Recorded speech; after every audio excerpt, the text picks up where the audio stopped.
दोस्तों, 21 मार्च 2026 की वो रात ब्रज की धरती पर एक ऐसी दर्दनाक कहानी लिखने वाली थी जिसने हर किसी को हिलाकर रख दिया।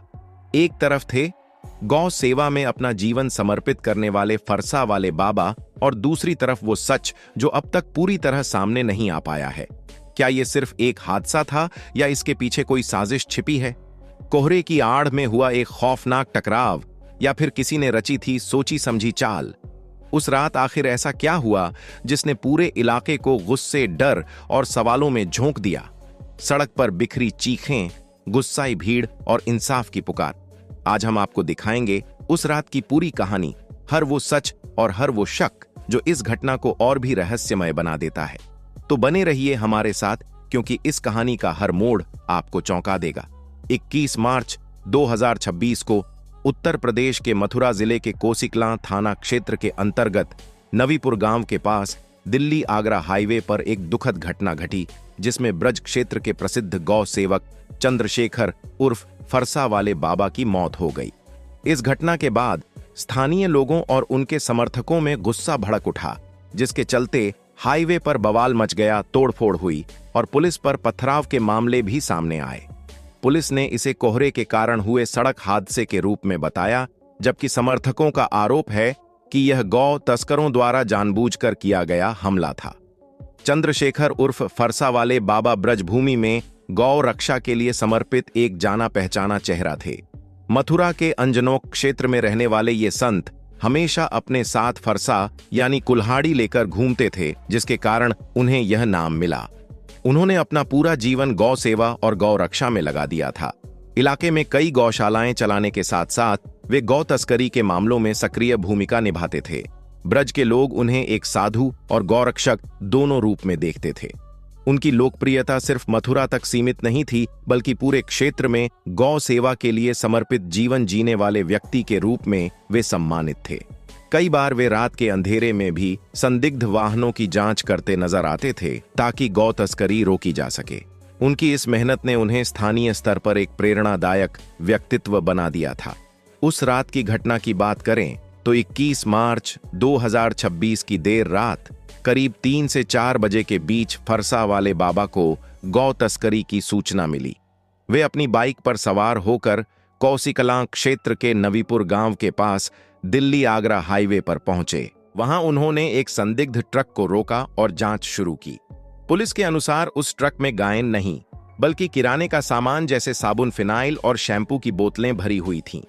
ठीक उसी समय घने कोहरे की वजह से पीछे से आ रहा दूसरा ट्रक, जो राजस्थान नंबर प्लेट वाला बताया गया है, उनकी बाइक से टकरा गया। इस टक्कर में बाबा को गंभीर चोटें आईं और मौके पर ही उनकी मृत्यु हो गई। ट्रक चालक भी घायल हुआ, जिसका इलाज चल रहा है। पुलिस ने तुरंत मौके पर पहुंचकर स्थिति संभाली और एक आरोपी को मौके से गिरफ्तार कर लिया, जबकि 3 अन्य फरार हो गए, जिनकी तलाश जारी है। पुलिस का स्पष्ट कहना है कि यह एक सड़क हादसा था, जिसमें कोहरे ने बड़ी भूमिका निभाई। मथुरा के एसएसपी श्लोक कुमार ने कहा कि जांच हर एंगल से की जा रही है और तथ्यों के आधार पर कार्रवाई होगी। उन्होंने यह भी स्पष्ट किया कि कानून हाथ में लेने की किसी को भी इजाजत नहीं दी जाएगी। वहीं बाबा के समर्थकों और स्थानीय गौरक्षकों का मानना है कि यह हादसा नहीं, बल्कि गौ तस्करों द्वारा जानबूझकर किया गया हमला था। उन्होंने आरोप लगाया कि तस्करों ने बाबा को कुचलने के लिए ट्रक तेज चलाया। इस आरोप ने पूरे इलाके में गुस्सा बढ़ा दिया और शोक की लहर फैल गई। ब्रज क्षेत्र के लोग बाबा को अपना संरक्षक मानते थे, इसलिए उनकी मौत ने हर किसी को झकझोर दिया। खबर फैलते ही सैकड़ों गौरक्षक और स्थानीय निवासी हाईवे पर इकट्ठा हो गए। उन्होंने दिल्ली आगरा हाईवे को जाम कर दिया, जिससे कई किलोमीटर तक वाहनों की लंबी कतारें लग गईं। लोग न्याय की मांग कर रहे थे और आरोपियों की तुरंत गिरफ्तारी चाहते थे। स्थिति बिगड़ते देख कुछ लोगों ने पथराव शुरू कर दिया, जिससे पुलिस वाहनों के शीशे टूटे और यातायात पूरी तरह ठप हो गया। इस दौरान कई पुलिसकर्मी घायल भी हुए। पुलिस ने शांतिपूर्ण तरीके से भीड़ को नियंत्रित करने की कोशिश की, लेकिन जब पथराव बढ़ा तो लाठीचार्ज और आंसू गैस का इस्तेमाल करना पड़ा। प्रशासन ने तुरंत अतिरिक्त पुलिस बल बुलाया और आसपास के थानों से मदद मांगी, ताकि स्थिति और बिगड़ने न पाए। इस घटना ने पूरे मथुरा में तनाव पैदा कर दिया। दुकानें बंद हो गईं और इलाके में भारी पुलिस तैनाती की गई। कुछ जगहों पर जैसे दरगाह और इस्लामिया ग्राउंड के आसपास भी असर दिखा, लेकिन प्रशासन ने तुरंत कदम उठाकर शांति बनाए रखी। गौरक्षक संगठनों ने बाबा की मौत पर गहरा दुख जताया और कहा कि ऐसे संतों की रक्षा सरकार की जिम्मेदारी है। वहीं कुछ स्थानीय लोगों ने अपील की कि अफवाहों पर भरोसा न करें और जांच का इंतजार करें ताकि सही न्याय हो सके। इस पूरे मामले में राजस्थान कनेक्शन की भी चर्चा हुई, क्योंकि एक ट्रक राजस्थान नंबर का था, लेकिन पुलिस ने अभी इसे पुष्ट नहीं किया है। मुख्यमंत्री योगी आदित्यनाथ ने इस घटना का तुरंत संज्ञान लिया और अधिकारियों को सख्त निर्देश दिए।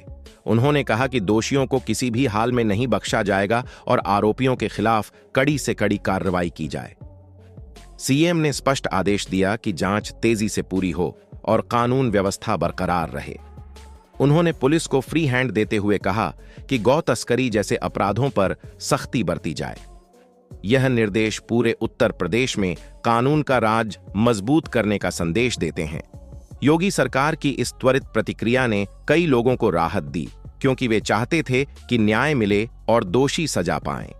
पुलिस ने अब तक एक आरोपी को गिरफ्तार कर लिया है और बाकी 3 की तलाश में छापेमारी जारी है।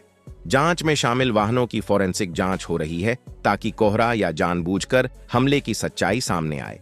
एसएसपी ने अपील की है कि लोग शांत रहें और अफवाहों से बचें, क्योंकि तथ्यों पर आधारित कार्रवाई होगी।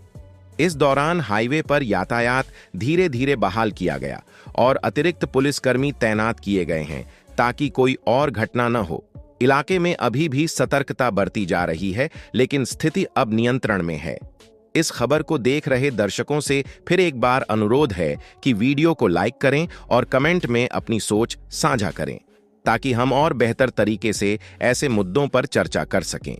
घटना के बाद ब्रज क्षेत्र में गौरक्षा आंदोलन को लेकर नई चर्चाएं शुरू हो गई हैं। लोग कह रहे हैं कि ऐसे समर्पित कार्यकर्ताओं की सुरक्षा जरूरी है ताकि गौ सेवा का कार्य बिना रुके जारी रहे।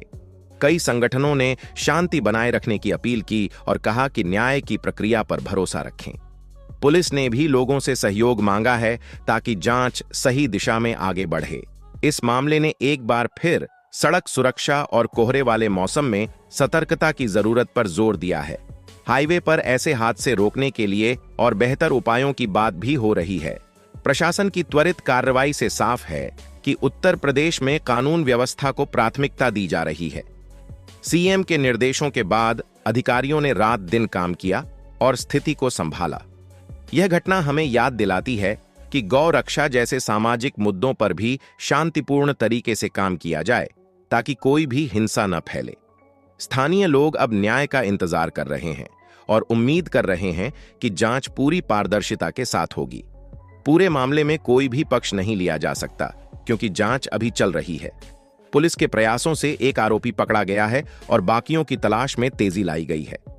समर्थकों की मांग है कि सभी दोषी सलाखों के पीछे हों ताकि भविष्य में ऐसी घटनाएं न दोहराई जाएं।